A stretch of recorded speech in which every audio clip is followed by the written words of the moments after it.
합니다. 여러분들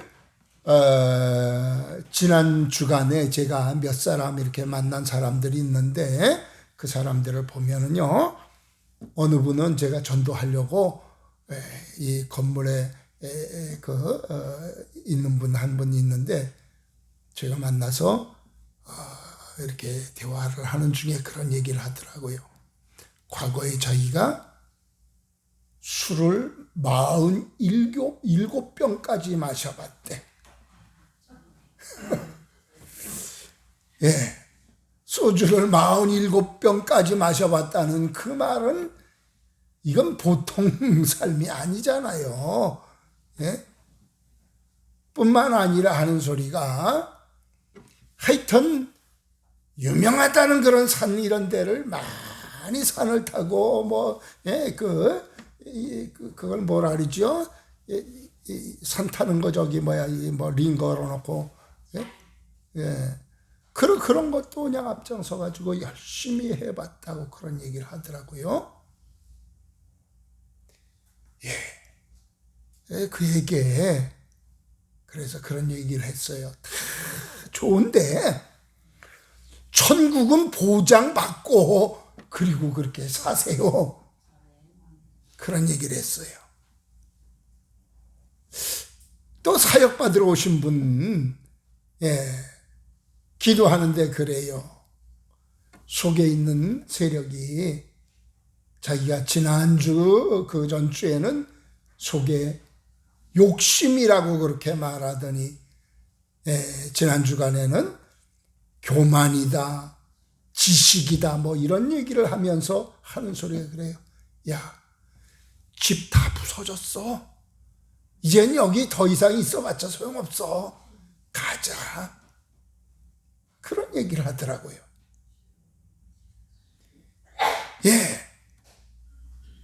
우리가 부활의 주님이 내 속에 있는 자와 없는 자의 삶은 완전히 달라요. 부활의 주님이 내 속에 있는 사람들은 다른 세상의 것들, 육신의 것들이 그게 크게 안 보여요.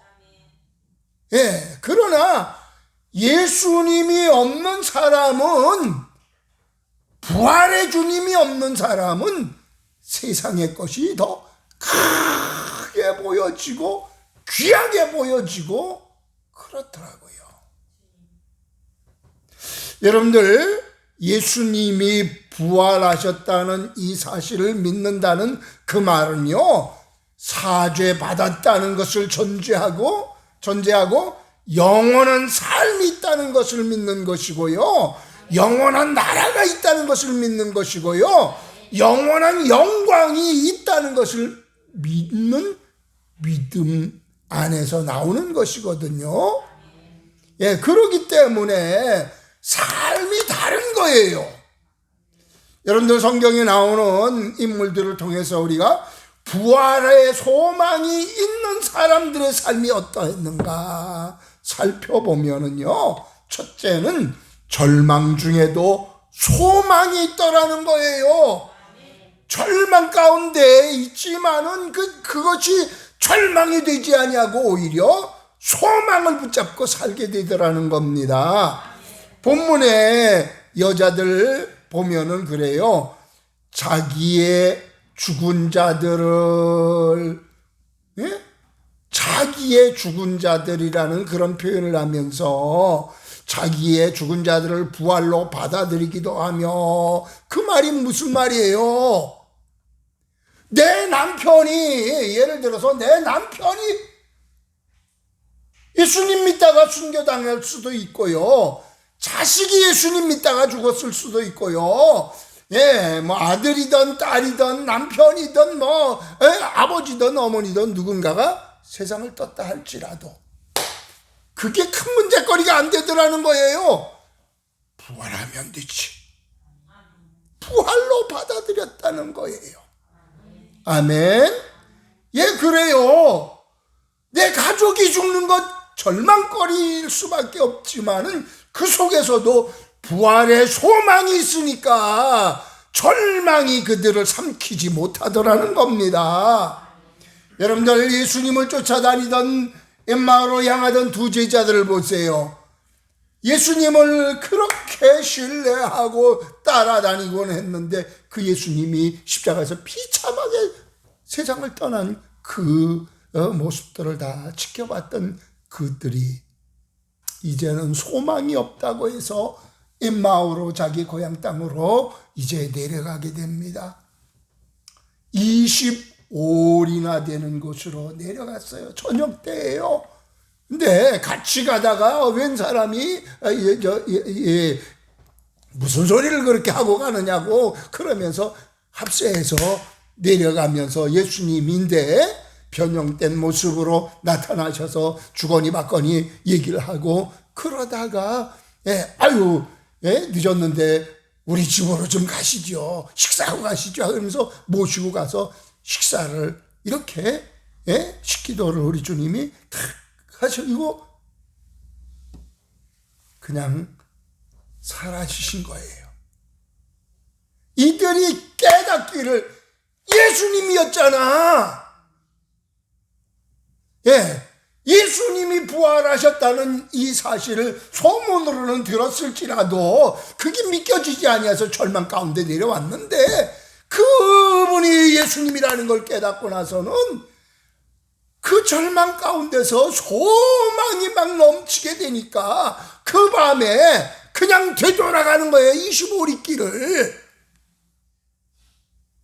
여러분들 그 시대에 25리 길을 이렇게 그 험한 길을 이렇게 오는 그 길이 참 힘든 그런 걸음이었고 절망하면 다 발걸음이 무겁고 그런 가운데서 내려왔는데 하룻밤 지나고 갈 만하잖아요. 그 시대는 얼마든지 그냥 시골길 그냥 강도들도 있을 테고 막 근데 그 밤길 그대로 돌아가서 부활의 주님을 전했더라고요. 여러분들 부활의 주님을 이제 믿는 이런 믿음을 가지니까 절망 중에서도 소망이 생기고 그 소망을 누리고 살게 되더라는 말씀입니다. 또 한 가지는요, 죽음에 대한 두려움이 없어진다는 거예요. 부활의 소망이 있는 사람들은 죽음에 대한 두려움이 없어져요. 두려움은요, 아담 하와 때 선악과 따먹고 나서 두려움이 들어왔잖아요. 죄값으로 두려움이 온 거거든요. 근데 이 부활의 주님이 있는 사람에게 있어서는 그 죽음에 대한 두려움이 없게 되더라는 거예요. 여자들, 본문에 나오는 그 여자들 또 보면은 무슨 말을 하고 있어요? 심한 예수 믿는 것 때문에 심한 고문을 받게 되는데 그 고문 가운데서도 두려워하지 않더라는 거예요. 여자들, 연약한 여자들이라고 하면은 심한 고문을 당할 때에 봐주세요, 살려주세요, 뭐 이런 소리 해야 될 텐데 그런 소리를 안 하더라. 그 말을 하면서 왜 그랬냐면은 더 좋은 부활이 있다는 거, 이걸 믿었기 때문이라고 성경은 말해줍니다. 그래요.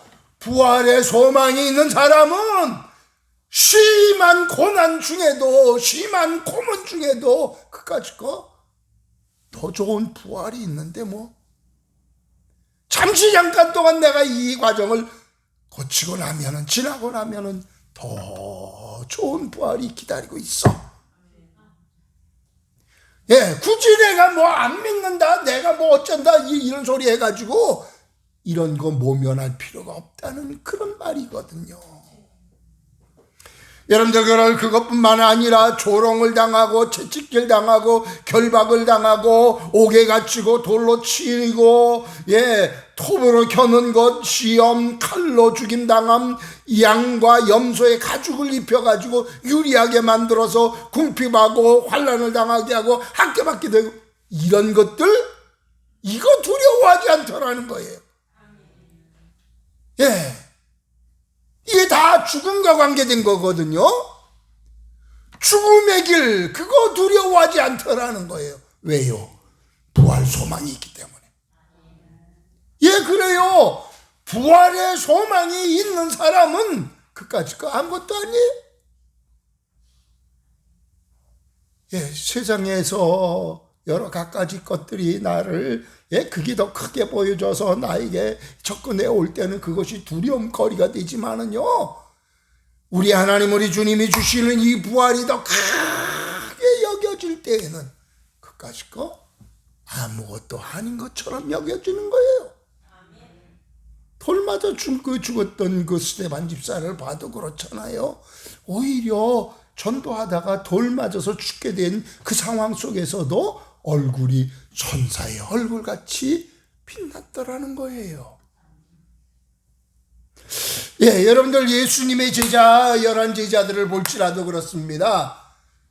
예수님이 살아계실 때에는 부활의 소망이 없었기에 두려워서 도망가고 별 볼 일 없는 어린 계집종 아이한테도 예수님 모른다고 그렇게 말을 하고 저주하고 막 이렇게 했던 베드로를 비롯해서 다른 제자들 보세요.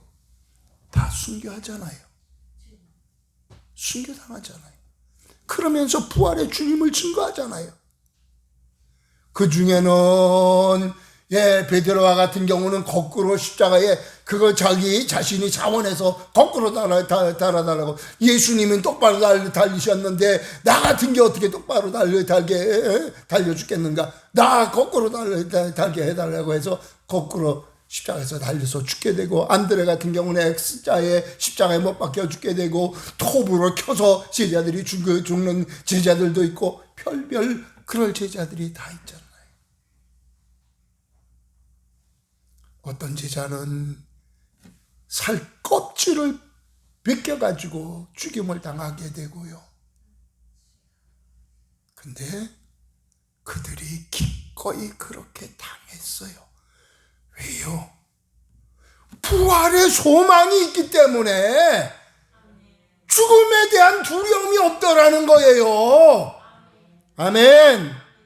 예, 뿐만 아니라 부활에 대한 소망이 있는 이들은요, 삶의 목표가, 삶의 목적이 분명하더라는 겁니다. 저 높은 곳을 향하여 날마다 나아갑니다. 부활의 소망이 있는 사람들은 삶의 목표가 달라요. 여러분들, 사도 바울은요, 세상적으로 보면은 대단한 사람이잖아요. 학문도 그렇고, 권세도 그렇고, 모든 것 보면은 대단한 사람이란 말이에요. 스데반 집사가 순교당할 때도 앞장섰던 그런 인물이었고, 저 다메섹에 있는 기독교인들 다 잡아 죽이겠다고, 다 잡아들이겠다고 하셔서 대제사장의 공문을 받아들고 쫓아가게 됐었는데, 그런 것을 볼 때에 보통 권세가 있는 게 아니었거든요. 근데 그가 어떻게 돼요? 부활의 주님을 만나고 나서는 세상의 모든 것 다 똥같이 여겼다고 말합니다. 권세도 별 볼 일 없어. 명예도 별 볼 일 없어. 잠시 잠깐 후에 영원한 나라가 나에게 기다리고 있다는 이 확신이 있으니까 어때요? 장가도 안 가잖아요. 그러면서 다른 사람들한테 권면하기를, 감당할 수 있으면 나처럼 시집장가 안 가는 것도 더 좋다, 그런 말을 하잖아요. 나중에 그가 어떻게 말합니까? 나 열심히 잘 달려왔어. 이제 주님이 주실 그 면류관만 받았으면 돼. 그러면서 그의 삶에 대해서 후회가 아니라 기대하면서 마지막을 기대하면서 살아가는 것을 보게 됩니다. 부활의 소망이 있기 때문에요. 여러분들 그런가 하면은 의원 누가와 같은 경우 과거나 지금이나요, 이 의사들, 그래도 돈 잘 버는 그런 사람들의 대표자라고 할 수 있는데, 그 의원 누가는 어떻게 해요? 사도 바울이 저렇게 목숨 걸고 복음 전파하는 걸 보니까 내가 돈 버는 것보다는 차라리 저 사도 바울의 그 연약한 부분, 건강적인 그런 면에서 내가 책임져주고 이렇게 해서 다 활발하게 복음을 전파할 수 있도록 이렇게 해야 되겠다. 영원 구원하는 이 일이 가장 큰 일이다 여겨지니까 세상 거 다 접고 바울을 쫓아다녔잖아요. 월급 얼마나 받았어요? 성경에 보면 아무것도 받은 거 없어요. 사랑하는 여러분들, 부활의 소망이 분명히 있는 사람들에게 있어서는 그 부활의 소망 때문에 세상에서도 삶의 목표가 분명하더라는 거예요. 돈이 전부인 사람은 돈 쫓아가게 돼 있고요. 권세가 최고라고 여겨지는 사람은 권세 쫓아가게 돼 있고요. 명예가, 지식이 뭐 이런 것이 제일이라고 여겨지는 사람은 그것 쫓아가게 돼 있는 거예요. 부활의 소망이 있는 사람은 그것 때문에 사는 거예요. 여러분들, 부활의 소망이 있는 사람은요, 하나님의 말씀에 절대적으로 복종하고 살더라고요. 아멘. 그 하나님을 절대적으로 믿는 믿음 안에서 나오는 복종이 나오더라고요. 지난주 말씀 전했던 아브라함과 같은 경우 그렇잖아요. 하나님께서 그를 시험해 보시기 위해서 아브라함아, 네 아들 100살에 얻은 그 네 아들 이삭 모리아에 있는 산에서 나한테 번제물로 드려라 하고 그렇게 말씀하실 때에 아브라함이 즉각적으로 실천하잖아요. 아들에 대한 미련이 더 있었더라고 하면은 슬쩍 아내한테도 얘기할 수 있잖아요. 여보, 하나님이 우리 이삭을 바치래. 그러면은 아내가 절대로 안 된다고 막았을 거 아니에요. 그래서 하나님 앞에도 하나님 나는 드리고 싶었는데 아내가 막아가지고 못했어요. 그런 소리도 할 수도 있는 거 아니에요?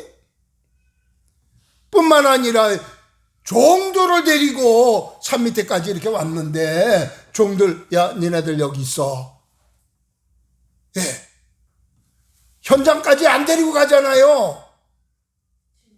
아들에 대한 미련이 있었더라고 하면은 종들 끌고 거기까지 갔을 거 아니에요. 그러면 종들이 아니 주인님 미쳤어요. 지금 이게 뭐하는 짓이에요. 그러면서 막았을 거라고요. 근데 미리 알고 너희들 여기 있어 하고선 데리고 갔잖아요. 아들 이삭만 데리고 갔잖아요. 그리고 진짜 아들을 향해서 큰일 죽이려고 그러니까 하나님께서 갑자기 그냥 아브라함아 부르시면서 됐다 이제야 네가 나 하나님을 경외하는 줄 알겠다 인정해 주시잖아요. 근데 성경은 뭐라 그래요? 아브라함이 내가 이렇게 바쳐도 하나님은 얼마든지 다시 살려서 되돌아올 때는 아들하고 같이 올 것이라는 걸 믿었더라는 거예요. 믿음이 있으니까 하나님의 말씀에 절대적인 복종이 나오더라는 겁니다. 사랑하는 여러분들, 몇 가지 지금 부활의 소망이 있는 이들은 절망 중에도 소망이 있고 죽음에 대한 두려움도 없어지고 삶에 대한 목표가 분명하게 되고 하나님의 말씀에 대한 절대적인 순종이 있다고 말씀을 드렸는데 문제는 나는 어떠하냐 이거예요. 나도 정말 예수님에 대한 부활을 믿는 믿음의 사람이냐 이거예요.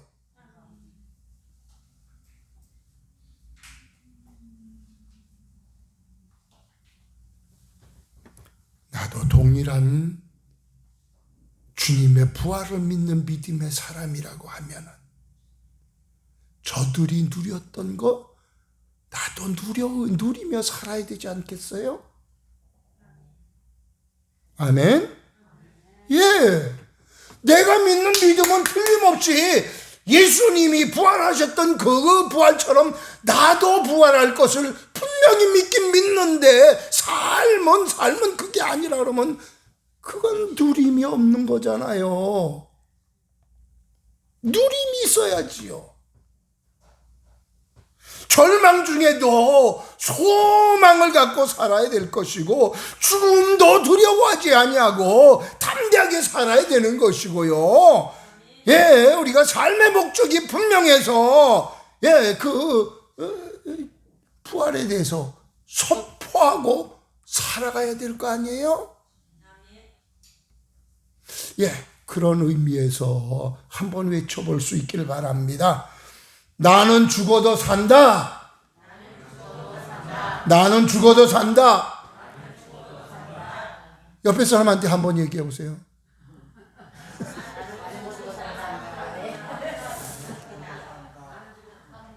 예.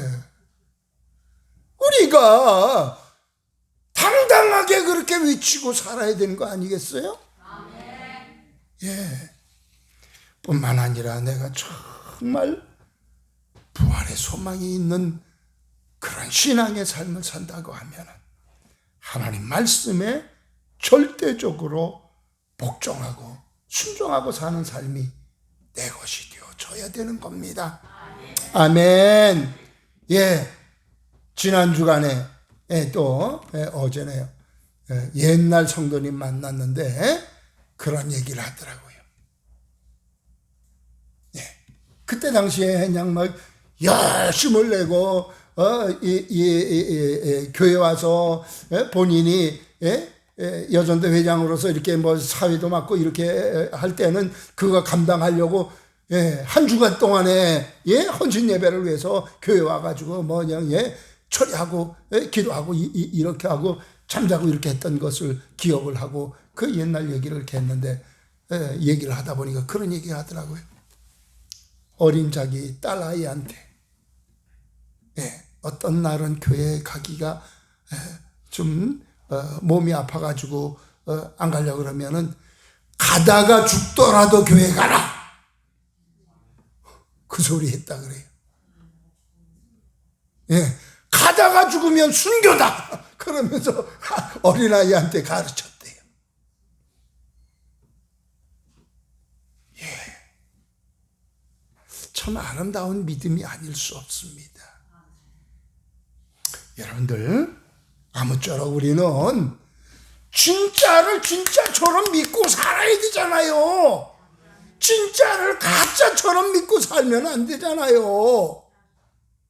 아니, 다른 신천지라든가 다른 문선명 믿는 통일교라든가 다른 이단들, 저들은 가짜인데도 진짜처럼 그냥 열심을 내고, 그런데 진짜인 우리는 가짜처럼 믿어서는 안 되잖아요.